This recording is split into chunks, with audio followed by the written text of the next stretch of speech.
Hi friends, നമ്മളിന്ന് നോക്കാൻ പോകുന്നത് SCERT ചാപ്റ്റേഴ്സ് ക്ലാസ്സിൽ 7ാം ക്ലാസ്സിലെ പഴയ പാഠപുസ്തകമായ സോഷ്യൽ സയൻസിലെ 12ാമത്തെ ചാപ്റ്ററാണ് സൗരതാപവും അന്തരീക്ഷ സ്ഥിതിയും. ചെറിയൊരു ചാപ്റ്ററാണ്, പക്ഷേ ഒരുപാട് പ്രധാനപ്പെട്ട പോയിന്റ് ഈ ഒരു ചാപ്റ്ററിലുണ്ട്. ഓക്കെ, നമുക്ക് ക്ലാസ്സിലേക്ക് പോവാം. നോക്കിക്കേ, ഇവിടെ ചില ന്യൂസ് പേപ്പർ കട്ടിങ്സ് കൊടുത്തിട്ടുണ്ട്, നമുക്കൊന്ന് വായിച്ചു നോക്കാം. മൂന്നാർ കഴിഞ്ഞ 50 വർഷത്തിലെ ഏറ്റവും താഴ്ന്ന താപനില മൂന്നാറിൽ രേഖപ്പെടുത്തി. ആലപ്പുഴ കനത്ത മഴ, താഴ്ന്ന പ്രദേശങ്ങൾ വെള്ളത്തിനടിയിലായി. പൊന്മുടി താഴ്വരയിൽ കനത്ത മൂടൽമഞ്ഞ്. പാലക്കാട് വേനൽ ചൂട്, 4 പേർക്ക് സൂര്യാഘാതമേറ്റു. തിരുവനന്തപുരം പടിഞ്ഞാറൻ തീരത്ത് കാറ്റ് ശക്തമാകും, മീൻപിടുത്തക്കാർ ജാഗ്രത പാലിക്കുക. നെടുമ്പാശ്ശേരി കനത്ത മഴയെ തുടർന്ന് വിമാനത്താവളം 2 ദിവസത്തേക്ക് അടച്ചിട്ടു. ഓക്കെ, അപ്പോ ഇത്തരം സാഹചര്യങ്ങളിൽ ചിലതെങ്കിലും നമുക്ക് പരിചയമായിരിക്കും അല്ലെ, നമുക്ക് പരിചിതമായിരിക്കും. അപ്പോ ഈ സാഹചര്യങ്ങൾ എങ്ങനെയാ ഉണ്ടാകുന്നത്? ഇതിനെന്തായിരിക്കും കാരണം? നോക്കിക്കേ, അന്തരീക്ഷ സ്ഥിതിയിൽ ഉണ്ടാകുന്ന ചില മാറ്റങ്ങളാണ് ഇതിന് കാരണം. അന്തരീക്ഷ സ്ഥിതി എല്ലായിടത്തും എല്ലായ്പ്പോഴും ഒരുപോലെയല്ല. അതുകൊണ്ട് ഇതുപോലെയുള്ള സാഹചര്യങ്ങളൊക്കെ ഉണ്ടാവും. അപ്പോൾ അന്തരീക്ഷ സ്ഥിതിയെ സ്വാധീനിക്കുന്ന ഘടകങ്ങൾ ഏതൊക്കെയാണെന്നും അവ എങ്ങനെയൊക്കെ സ്വാധീനിക്കുന്നു എന്നുമാണ് നമ്മൾ ഈ ഒരു ചാപ്റ്ററിൽ പഠിക്കാൻ പോകുന്നത്. ഓക്കെ, അന്തരീക്ഷ സ്ഥിതിയെ സ്വാധീനിക്കുന്ന ഘടകങ്ങളും അതുപോലെ തന്നെ അത് എങ്ങനെയാണ് സ്വാധീനിക്കുന്നതെന്നും നമുക്ക് ഈ ചാപ്റ്ററിൽ നോക്കാം. സൂര്യൻ ഊർജദാതാവ്. നമുക്കറിയാം, ഭൂമിക്ക് ആവശ്യമായ മുഴുവൻ ഊർജവും ലഭിക്കുന്നത് അല്ലെങ്കിൽ ഊർജവും പ്രദാനം ചെയ്യുന്നത് ആരാണ്? സൂര്യനാണ് അല്ലേ. സൂര്യനിൽ നിന്നാണ് ഭൂമിക്ക് മുഴുവൻ ഊർജവും ലഭിക്കുന്നത്. നോക്കിക്കേ, സൂര്യനിൽ നിന്നുള്ള ഊർജം സൂര്യരശ്മികളായി ഭൂമിയിൽ എത്തുന്നു. സൂര്യനിൽ നിന്നുള്ള ഊർജം എങ്ങനെയാണ് ഭൂമിയിൽ എത്തുന്നത്? സൂര്യരശ്മികളായാണ്. ഇതിന് പറയുന്ന പേരാണ് സൗരതാപനം. അപ്പോ സൂര്യനിൽ നിന്നുള്ള ഊർജം സൂര്യരശ്മികളായി ഭൂമിയിൽ എത്തുന്നു. ഇതിനെ സൗരതാപനം എന്ന് വിളിക്കുന്നു. പകൽ സമയത്ത് സൗരതാപനത്തിലൂടെ ഭൂമിയുടെ ഉപരിതലം ചൂടുപിടിക്കുന്നു. പകൽ സമയത്ത് എങ്ങനെയാണ്?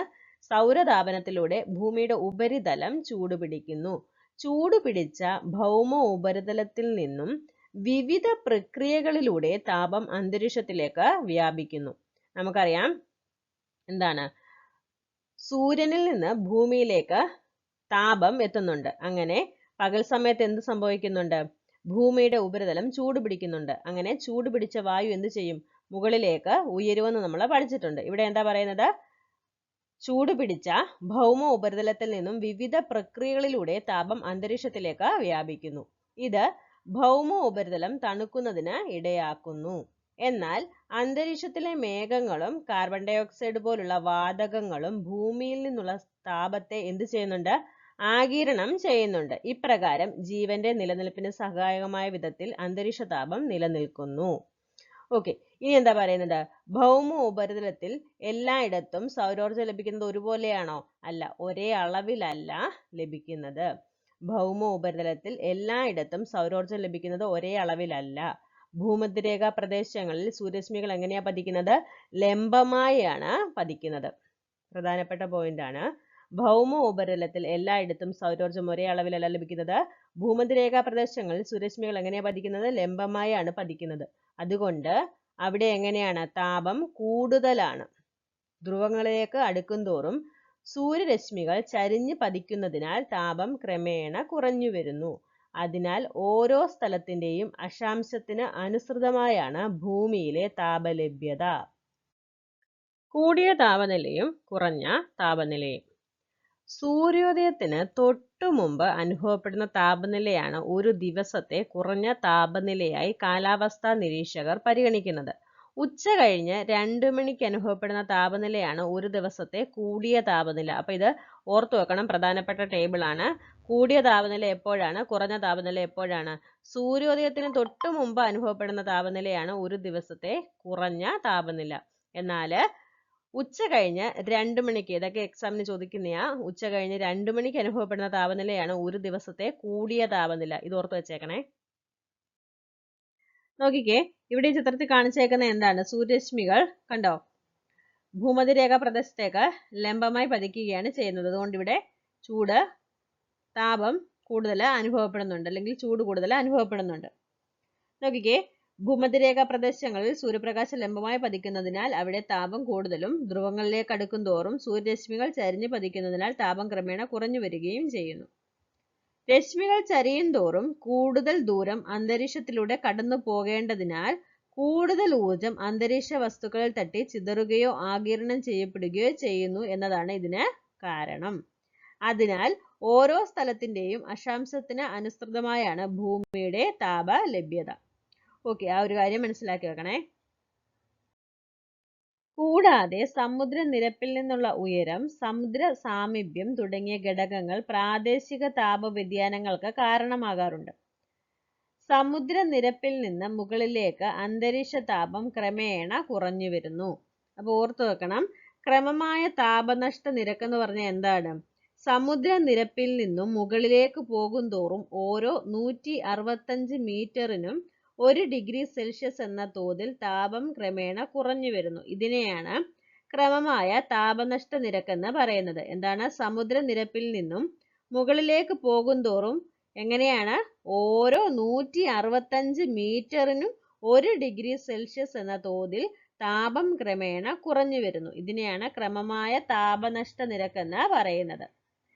ഇനി പറയുന്നത് എന്താണ്? മൂന്നാർ, വയനാട് തുടങ്ങിയ ഉയർന്ന പ്രദേശങ്ങളിൽ നമുക്ക് തണുപ്പ് അനുഭവപ്പെടുന്നത് ഇതുകൊണ്ടാണ്. ഓക്കെ, പകൽ സമയത്ത് കടലിൽ നിന്ന് കരയിലേക്കും രാത്രി കാലങ്ങളിൽ തിരിച്ചും വീശുന്ന കാറ്റുകൾ തീരപ്രദേശങ്ങളിലെ താപനിലയെ നിയന്ത്രിക്കുന്നു. നമ്മളിത് പഠിച്ചിട്ടുണ്ട്. ഓക്കെ, നോക്കിക്കേ, സൗരോർജം. സൗരോർജം ഇടതടവില്ലാതെ ഭൂമിക്ക് ലഭിക്കുന്നുണ്ട്. ഒരു ഉഷ്ണമേഖലാ രാജ്യമായ ഇന്ത്യയിൽ ഈ പാരമ്പര്യേതര ഊർജത്തിന്റെ ഉപയോഗ സാധ്യത ഏറെയാണ്. സോളാർ പാനലുകൾ ഉപയോഗിച്ച് സൂര്യപ്രകാശത്തെ വൈദ്യോർജമാക്കി മാറ്റുന്ന സാങ്കേതിക വിദ്യ വ്യാപകമാകുന്നതോടെ നമ്മുടെ ഊർജ പ്രതിസന്ധിക്ക് ഏറെ ആശ്വാസമാകും. ഇപ്പൊ എല്ലാവരും ഇത് യൂസ് ചെയ്യുന്നുണ്ടല്ലേ? ഓക്കെ, നോക്കിക്കേ, നമുക്കിത് വായിച്ചു നോക്കാം. സമുദ്ര സാമീപ്യം. കടൽക്കാറ്റിനെ കുറിച്ചും അതുപോലെ തന്നെ കരക്കാറ്റിനെ കുറിച്ചും പറയുക. നമുക്കൊന്ന് വായിക്കാമേ. പകൽ സമയത്ത് കര കടലിനേക്കാൾ വേഗം ചൂടാവുകയും വായു ഉയർന്നു പൊങ്ങി അവിടെ ന്യൂനമർദ്ദം രൂപപ്പെടുകയും ചെയ്യുന്നതിനാൽ താരതമ്യേന മർദ്ദം കൂടിയ കടലിൽ നിന്നും തണുത്ത കാറ്റ് കരയിലേക്ക് വീശുന്നു. ഇതാണ് കടൽക്കാറ്റ്. രാത്രികാലങ്ങളിൽ കര വേഗം തണുക്കുന്നതിനാൽ വായു സങ്കോചിച്ച് താഴ്ന്നിറങ്ങി അവിടെ ഉച്ചമർദ്ദം രൂപം കൊള്ളുന്നു. കരയിൽ നിന്നും താരതമ്യേന മർദ്ദം കുറഞ്ഞ കടലിലേക്ക് കാറ്റ് വീശുന്നതിന് ഇത് കാരണമാകുന്നു. ഇതാണ് കരക്കാറ്റ്. പകൽ സമയത്ത് കടലിൽ നിന്ന് കരയിലേക്കും രാത്രികാലങ്ങളിൽ തിരിച്ചും വീശുന്ന ഈ കാറ്റുകൾ തീരപ്രദേശങ്ങളിലെ താപനില മിതമായി നിലനിർത്താൻ കാരണമാകുന്നു. സമുദ്രതീരത്തു നിന്നും അകന്ന് സ്ഥിതി ചെയ്യുന്ന കരഭാഗങ്ങളിൽ അത്യുഷ്ണവും അതിശൈത്യവും അനുഭവപ്പെടുന്നത് മേൽപ്പറഞ്ഞ തരത്തിലുള്ള സമുദ്ര സ്വാധീനം ഇല്ലാത്തതിനാലാണ്. ഇവിടെ ഒരു ഉദാഹരണം പറയുന്നുണ്ട്, നോക്കാം. കേരള തീരത്ത് നമുക്ക് മിതമായ താപനിലയാണ് ഉള്ളത്. എന്നാൽ ഡൽഹി പോലുള്ള ഉൾപ്രദേശങ്ങളിൽ പകൽ അത്യുഷ്ണവും രാത്രി അതിശൈത്യവും സാധാരണമാണ്. ഈ താപാന്തരം ഉഷ്ണശൈത്യ കാലങ്ങളിൽ കൂടുതൽ ശ്രദ്ധേയമാണ്. ഓക്കെ, നോക്കിക്കേ, താപം അളക്കുന്നത് എങ്ങനെ? അന്തരീക്ഷ താപം അളക്കുന്നത് ഉഷ്ണമാപിനി അല്ലെങ്കിൽ തെർമോമീറ്റർ. രണ്ടും എക്സാമിനൊക്കെ ചോദിക്കാറുണ്ട്, ഉഷ്ണമാപിനി എന്നോ അല്ലെ തെർമോമീറ്റർ എന്നോ. അപ്പോൾ രണ്ടും പഠിച്ച് വെച്ചേക്കണം. താപം അളക്കുന്നത് എങ്ങനെയാണ്? ഉഷ്ണമാപിനി അല്ലെങ്കിൽ തെർമോമീറ്റർ എന്ന ഉപകരണത്തിന്റെ സഹായത്താലാണ്. ഇത് ഡിഗ്രി സെൽഷ്യസ്, നോക്കിക്കേ, ഡിഗ്രി സെൽഷ്യസ്, ഡിഗ്രി ഫാരൻഹീറ്റ് എന്നീ ഏകകങ്ങളിലാണ് രേഖപ്പെടുത്തുന്നത്. ഓക്കെ, നോക്കിക്കേ, ഇവിടെ ഉഷ്ണമാപിനിയുടെ ചിത്രം അതാ ഇവിടെ കാണിച്ചേക്കുന്നത്, കണ്ടോ? ഓക്കെ, നോക്കിക്കേ, താപവും വായുവിന്റെ ചലനവും. എല്ലാ പദാർത്ഥങ്ങൾക്കും ഭാരമുള്ളതുപോലെ വായുവിനും ഭാരമുണ്ട്. നമ്മൾ നേരത്തെ പഠിച്ചിട്ടുണ്ട്, എന്താണ്? വായുവിന് ഭാരമുണ്ട് അല്ലേ? നോക്കിക്കേ, അന്തരീക്ഷ വായു ചെലുത്തുന്ന ഭാരമാണ് അന്തരീക്ഷ മർദ്ദം അല്ലെങ്കിൽ അറ്റ്മോസ്ഫിയറിക് പ്രഷർ. അന്തരീക്ഷമർദ്ദം അളക്കുന്ന ഉപകരണമാണ് മർദ്ദമാപിനി അല്ലെങ്കിൽ ബാരോമീറ്റർ. അത് രണ്ടും പഠിച്ചു വെക്കണം. അന്തരീക്ഷമർദ്ദം അളക്കുന്ന ഉപകരണമാണ് മർദ്ദമാപിനി അല്ലെങ്കിൽ ബാരോമീറ്റർ. ഹെക്ടോ പാസ്കൽ, മില്ലിബാർ എന്നീ ഏകകങ്ങളിലാണ് മർദ്ദം രേഖപ്പെടുത്തുന്നത്. എങ്ങനെയാണ്? ഹെക്ടോ പാസ്കൽ, മില്ലിബാർ എന്നീ ഏകകങ്ങളിൽ. ഇവിടെ മർദ്ദമാപിനിയുടെ ചിത്രമാണ് കാണിച്ചേക്കുന്നത്. ഓക്കെ, ഇനി നോക്കാം. വായു ചലിക്കുമ്പോഴാണല്ലോ അതിന്റെ സാന്നിധ്യം നാം അറിയുന്നത്. ഇനി എന്താ നോക്കാൻ പോകുന്നത്? അന്തരീക്ഷത്തിൽ വായുവിന്റെ ചലനം എങ്ങനെയാണ് സംഭവിക്കുന്നതെന്ന് നോക്കിക്കേ. സൂര്യതാപത്താൽ ചൂടുപിടിക്കുമ്പോൾ അന്തരീക്ഷ വായു വികസിക്കുകയും സാന്ദ്രത കുറഞ്ഞ് എന്ത് ചെയ്യും? മുകളിലേക്ക് ഉയരുകയും ചെയ്യുന്നു. ഇത്തരത്തിലുള്ള വായുവിന്റെ ചലനത്തെ എന്താ പറയുന്നത്? വായു പ്രവാഹങ്ങൾ അല്ലെങ്കിൽ എയർ കറന്റ്സ്. വായുവിന്റെ സാന്ദ്രത കുറയുന്നതുമൂലം അവിടെ വായുമർദ്ദം കുറയുന്നു. മർദ്ദം കൂടിയ പ്രദേശങ്ങളിൽ നിന്നും മർദ്ദം കുറഞ്ഞ പ്രദേശങ്ങളിലേക്ക് വായു ചലിക്കുന്നു. എങ്ങനെയാണ്? മർദ്ദം കൂടിയ പ്രദേശങ്ങളിൽ നിന്നും മർദ്ദം കുറഞ്ഞ പ്രദേശങ്ങളിലേക്ക് വായു ചലിക്കുന്നു. വായുവിന്റെ ഇത്തരത്തിലുള്ള ചലനമാണ് കാറ്റ്. ഓക്കെ, നമുക്ക് സുഖം പകരുന്ന ഇളം കാറ്റുകൾ മുതൽ നാശനഷ്ടങ്ങൾ വിതയ്ക്കുന്ന കൊടുങ്കാറ്റുകൾ വരെ ഭൂമിയിൽ അനുഭവപ്പെടാറുണ്ട്. ഓക്കെ, നോക്കിക്കേ. കാറ്റാടി യന്ത്രങ്ങൾ. ശക്തിയായും തുടർച്ചയായും കാറ്റ് വീശുന്ന പ്രദേശങ്ങളിൽ കാറ്റാടി യന്ത്രങ്ങൾ സ്ഥാപിച്ച് വൈദ്യുതി ഉൽപ്പാദിപ്പിക്കാം. ഈ പാരമ്പര്യേതര ഊർജ സ്രോതസ്സിനെ പരമാവധി പ്രയോജനപ്പെടുത്തിയാൽ വർദ്ധിച്ചു വരുന്ന ഊർജ പ്രതിസന്ധിക്ക് ആശ്വാസമുണ്ടാകും. ഓർത്തു വെക്കണം, പ്രധാനപ്പെട്ട പോയിന്റാണ്. പാരമ്പര്യേതര ഊർജ സ്രോതസ്സാണ് എന്ത്? കാറ്റാടി യന്ത്രങ്ങൾ. ഓക്കെ, അത് എക്സാമിനൊക്കെ ചോദിക്കും. ഇടുക്കി ജില്ലയിലെ രാമക്കൽമേട്, പാലക്കാട് ജില്ലയിലെ കഞ്ചിക്കോട് തുടങ്ങിയ സ്ഥലങ്ങളിൽ കാറ്റാടി യന്ത്രങ്ങൾ സ്ഥാപിച്ച് ഊർജോൽപാദനം നടത്തുന്നുണ്ട്. സ്ഥലങ്ങൾ ഓർത്തു വെക്കണം. ഇടുക്കി ജില്ലയിലെ രാമക്കൽമേടും അതുപോലെ തന്നെ പാലക്കാട് ജില്ലയിലെ കഞ്ചിക്കോടും. ഓക്കെ, ഇനി അടുത്ത് നോക്കിക്കേ. ഇതെപ്പോഴും എക്സാമിന് നമ്മൾ കാണാറുണ്ടല്ലേ, അനിമോമീറ്റർ. നോക്കാം. അതുപോലെ തന്നെ വിൻഡ് വേനും. കാറ്റിന്റെ വേഗത അളക്കുന്ന ഉപകരണമാണ് അനിമോമീറ്റർ. എക്സാമിന് എപ്പോഴും ചോദിക്കുന്നതാണ്. കാറ്റിന്റെ വേഗത അളക്കുന്ന ഉപകരണം ഏതാണ്? അനിമോമീറ്റർ ആണ്. അതുപോലെ തന്നെ കാറ്റിന്റെ ദിശ അറിയുന്നത് എന്തുപയോഗിച്ചാണ്? വിൻഡ് വെയിൻ ഉപയോഗിച്ചാണ്. ഓക്കെ, അപ്പോൾ കാറ്റിന്റെ വേഗത അളക്കുന്ന ഉപകരണം ഏതാണ്? അനിമോമീറ്റർ ആണ്. കാറ്റിന്റെ ദിശ അറിയുന്നത് വിൻഡ് വെയിൻ എന്ന ഉപകരണത്തിന്റെ സഹായത്താലാണ്. ഇതാണ് വിൻഡ് വെയിൻ. ഓക്കെ, താപവും അന്തരീക്ഷത്തിലെ ജലവും. നോക്കിക്കേ, ഇവിടെ ഒരു ചിത്രത്തിൽ എന്താ കാണുന്നത്? ഇവിടെ ജലം ചൂടാക്കുമ്പോൾ എന്ത് സംഭവിക്കുന്നുണ്ട്? അത് നീരാവിയായി മുകളിലേക്ക് പോകുന്നത് നമുക്ക് കാണാൻ സാധിക്കുന്നുണ്ടല്ലേ. അപ്പോൾ ഇതുപോലെ ഭൂമിയുടെ ഉപരിതലത്തിലെ ജലവും എന്ത് ചെയ്യുന്നുണ്ട്? ചൂട് പിടിച്ച് നീരാവിയായി അന്തരീക്ഷത്തിലേക്ക് എത്തിച്ചേരുന്നുണ്ട്. അന്തരീക്ഷ വായുവിൽ അടങ്ങിയിരിക്കുന്ന ജലാംശമാണ് എന്ത്? ആർദ്രത. എന്താണ്? അന്തരീക്ഷ വായുവിൽ അടങ്ങിയിരിക്കുന്ന ജലാംശമാണ് ആർദ്രത അല്ലെങ്കിൽ ഹ്യൂമിഡിറ്റി. അന്തരീക്ഷ താപം, ഭൂമിയിലെ ജലലഭ്യത തുടങ്ങിയ ഘടകങ്ങൾ ഒരു പ്രദേശത്തെ ആർദ്രതയെ സ്വാധീനിക്കുന്നു. അപ്പോൾ ആർദ്രതയെ സ്വാധീനിക്കുന്ന ഘടകങ്ങൾ ഏതൊക്കെയാണ്? അന്തരീക്ഷ താപം, അതുപോലെ തന്നെ ഭൂമിയിലെ ജലലഭ്യത. ആർദ്രത അളക്കുന്നതിന് ആർദ്രമാപിനി അല്ലെങ്കിൽ ഹൈഗ്രോമീറ്റർ. എന്താണ്? ആർദ്രമാപിനി അല്ലെങ്കിൽ ഹൈഗ്രോമീറ്റർ എന്ന ഉപകരണമാണ് ഉപയോഗിക്കുന്നത്. ആർദ്രത അളക്കുന്നത് എന്തുപയോഗിച്ചാണ്? ആർദ്രത മാപിനി അല്ലെങ്കിൽ ഹൈഗ്രോമീറ്റർ. നീരാവിയായി അന്തരീക്ഷത്തിലേക്ക് എത്തുന്ന ജലത്തിന് തുടർന്ന് എന്താ സംഭവിക്കുന്നത്? നോക്കാം. അതിനു മുന്നേ നോക്കിക്കേ, ഇവിടെ ആർദ്രത മാപിനിയുടെ ചിത്രം കാണിച്ചിട്ടുണ്ട് കേട്ടോ, ഹൈഗ്രോമീറ്റർ. ഓക്കെ, ഇനി എന്താ ഇവിടെ പറഞ്ഞേക്കുന്നത്? ഒരു കപ്പിൽ നിറയെ ഐസ് കഷ്ണങ്ങൾ നിക്ഷേപിക്കുക. കപ്പിന് പുറത്ത് നേർത്ത ജലകണികകൾ പറ്റിപ്പിടിക്കുന്നത് കണ്ടില്ലേ? കപ്പ് കൂടുതൽ തണുക്കും തോറും ഈ ജലകണികകളുടെ വലിപ്പം കൂടി വരികയും അത് ഒലിച്ചിറങ്ങാൻ തുടങ്ങുകയും ചെയ്യും. ഈ ജലകണികകൾ എവിടെ നിന്ന് വന്നതാണ്? നമ്മൾ ഇനി അതാ നോക്കാൻ പോകുന്നത്. നമുക്കറിയാം, നമ്മൾ ഫ്രിഡ്ജിൽ നിന്നൊക്കെ എടുത്ത് ഒരു ബോട്ടില്, വെള്ളമുള്ള ബോട്ടിലെടുത്ത് വെളിയിൽ വെച്ചാൽ എന്ത് കാണാൻ സാധിക്കും? കുറച്ച് കഴിയുമ്പോൾ അതിൻ്റെ പുറത്ത് മൊത്തം എന്താണ്? വെള്ളം ഇങ്ങനെ പറ്റിപ്പിടിച്ച് ഇരിക്കുന്നതായിട്ടാണ്. വെള്ളം തണുക്കുന്നതിനനുസരിച്ച്, അതായത് അതിൻ്റെ തണുപ്പ് പോകുന്നതിനനുസരിച്ച് എന്ത് ചെയ്യും, ആ ജലത്തുള്ളിയുടെ വലിപ്പം കൂടിക്കൂടി വന്ന് അത് ഒലിച്ചിറങ്ങുന്നത് കാണാൻ സാധിക്കും. അതെന്തുകൊണ്ടാണ് എന്ന് നമുക്ക് നോക്കാം. അന്തരീക്ഷവായുവിൽ അടങ്ങിയിരിക്കുന്ന നീരാവി കപ്പിന്റെ തണുത്ത പ്രതലത്തിൽ തട്ടി തണുക്കുമ്പോൾ അത് ജലകണികകളായി മാറി അവിടെ പറ്റിപ്പിടിക്കുന്നു. നീരാവി തണുത്ത് ജലമായി മാറുന്ന ഈ പ്രക്രിയയെ ഘനീകരണമെന്ന് വിളിക്കുന്നു. ഭൂമിയിൽ നിന്ന് അന്തരീക്ഷത്തിലേക്ക് എത്തുന്ന നീരാവി ഘനീഭവിച്ച് നേർത്ത ജലകണികകളായി മാറുന്നു. അന്തരീക്ഷ ഊഷ്മാവ് കുറയുമ്പോൾ ഘനീകരണ പ്രക്രിയ വളരെ വേഗത്തിൽ നടക്കുന്നു. അന്തരീക്ഷത്തിൽ അടങ്ങിയിരിക്കുന്ന നേർത്ത പൊടിപടലങ്ങളെ കേന്ദ്രമാക്കി നീരാവി ഘനീഭവിക്കുന്നു. ഈ ജലകണികകൾ കൂടിച്ചേർന്നാണ് മേഘങ്ങൾ അല്ലെങ്കിൽ ക്ലൗഡ്സ് രൂപം കൊള്ളുന്നത്.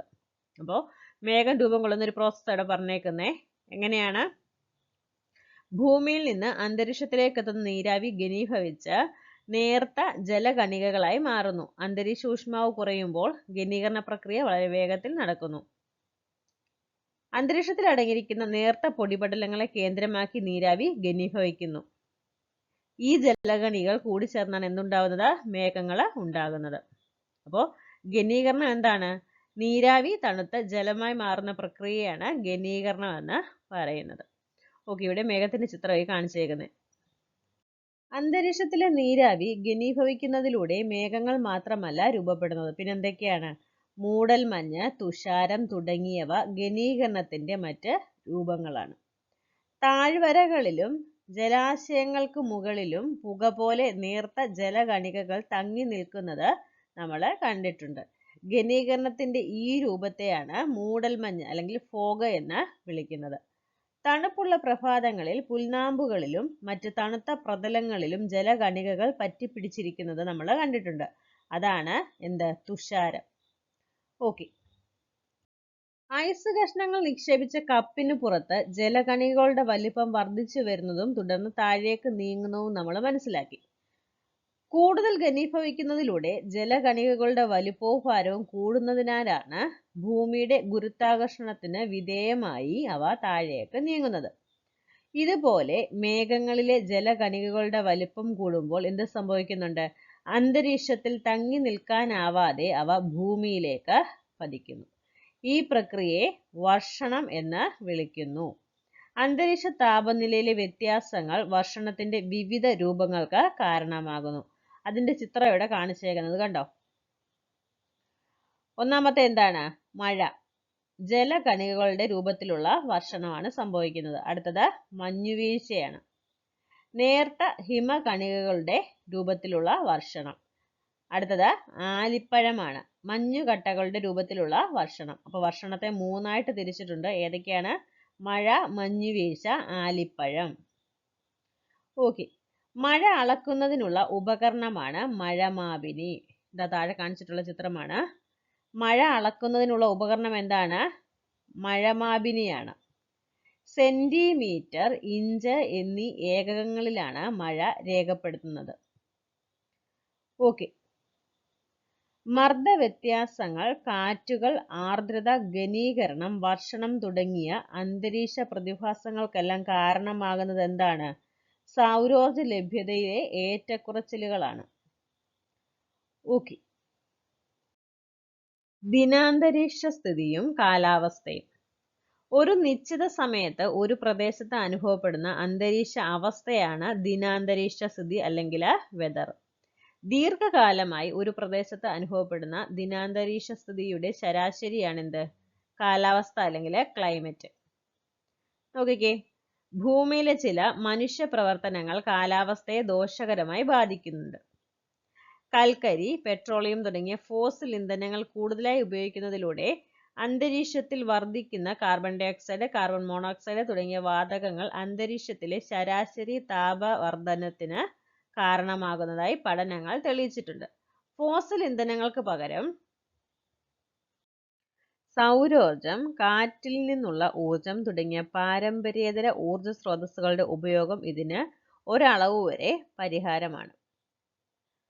ഓക്കെ, അന്തരീക്ഷ താപവർദ്ധനവിന് കാരണമാകുന്ന വാതകങ്ങളുടെ സ്രോതസ്സുകളെ പറ്റി സൂചന നൽകുന്ന ചിത്രമാണ് ഇവിടെ കാണിച്ചേക്കുന്നത് കണ്ടോ. ഫാക്ടറികളിൽ നിന്നുള്ള പുക, അതുപോലെ തന്നെ വാഹനങ്ങളിൽ നിന്നുള്ള പുക. അപ്പൊ ചാപ്റ്റർ കഴിഞ്ഞിട്ടുണ്ട്. അതിന്റെ അവസാനം ഒരു ക്രോഡീകരണം പോലെ പറഞ്ഞേക്കുവാണ് എന്ത്?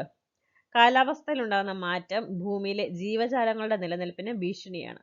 കാലാവസ്ഥാ മാറ്റങ്ങളുടെ ഫലമായി പല ജന്തുവർഗങ്ങൾക്കും വംശനാശം വന്നതിന്റെ ഉദാഹരണങ്ങൾ നിങ്ങൾ കേട്ടിട്ടുണ്ടാവും. മാനവരാശിക്കും ഈ ദുർവിധി ഉണ്ടാകാതിരിക്കുന്നതിന് അന്തരീക്ഷത്തിന്റെ ലോല സന്തുലനം കാത്തു സൂക്ഷിക്കേണ്ടത് നാം ഓരോരുത്തരുടെയും കർത്തവ്യമാണ്. നമ്മൾ നമ്മുടെ ഭൂമിയെ സംരക്ഷിക്കണം. നമ്മുടെ പ്രധാന ഊർജ സ്രോതസ്സുകളായ സൂര്യനിൽ നിന്ന് സൂര്യരശ്മികളായി ഭൂമിയിലെത്തുന്ന ഊർജം ഭൗമ ഉപരിതലത്തെ ചൂടാക്കുന്നു. ചൂടുപിടിച്ച ഭൗമ ഉപരിതലത്തിൽ നിന്നും വിവിധ പ്രക്രിയകളിലൂടെ അന്തരീക്ഷത്തിലേക്ക് താപം വ്യാപിക്കുന്നു. അന്തരീക്ഷ താപം എല്ലായിടത്തും ഒരുപോലെയല്ല. അന്തരീക്ഷ താപനിലയിലെ ഏറ്റക്കുറച്ചിലുകളാണ് മർദ്ദവ്യത്യാസം, കാറ്റ്, ആർദ്രത, ഘനീകരണം, വർഷണം തുടങ്ങിയവയ്ക്ക് കാരണമാകുന്നത്. ദിനാന്തരീക്ഷസ്ഥിതിയുടെ ശരാശരിയാണ് കാലാവസ്ഥ. ചില മനുഷ്യ പ്രവർത്തനങ്ങൾ കാലാവസ്ഥയെ ദോഷകരമായി ബാധിക്കുന്നു. ഇത് സമ്മറിയാണേ ലാസ്റ്റിൽ പറഞ്ഞേക്കുന്നത്. നമ്മുടെ ഈ ക്ലാസ് കഴിഞ്ഞിട്ടുണ്ട്. ഈ ഒരു ക്ലാസ് നിങ്ങൾക്ക് ഉപകാരപ്പെട്ടെന്ന് വിശ്വസിക്കുന്നു. Okay, thank you.